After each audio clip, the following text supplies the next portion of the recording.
Tumekuwa wahanga kwenye mchezo wa dabi pia kwa waamuzi kutofanya vizuri.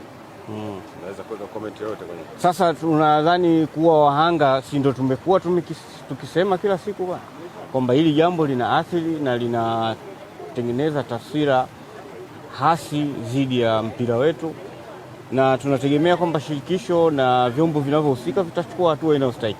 Maandalizi ya mchezo wenyewe yanaendelea vizuri. Timu ilishafika Zanzibar na viongozi wenzangu hapo huko wanasimamia kuhakikisha kwamba kila kitu muhimu kinachohitajika kufanyika kinafanyika. Tumekuwa na hoja kwamba mwenyekiti uko huku, timu iko kule, kati mwenyekiti wa timu president wa timu pinzani yeye yupo kwenye mechi, inasumbua. Hoja hiyo wametoa nani? Mtandao ni wadau wa soka. Sasa hao ni wadau wana maoni yao. Mimi ninawajibika kushiriki mkutano mkuu wa TFF kwa sababu ndio chombo kikuu chenye maamuzi kuhusu mpira wa miguu Tanzania. Na kwenye uongozi sisi tuko wengi, wapo ambao wamekwenda na timu, wapo ambao wameenda jana, wapo ambao wameenda leo. Kwa hiyo uwakilishi wa kutosha. Nikiwepo mimi peke yake inasaidia nini?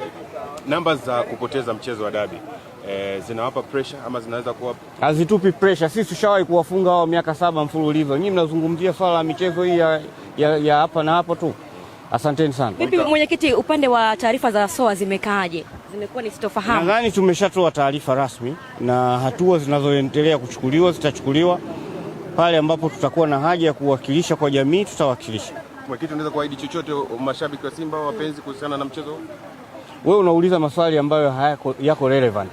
Nimeshakwambia tunafanya maandalizi kwa ajili ya mchezo na hakuna timu ambayo inaenda uwanjani kujiandaa kufungwa.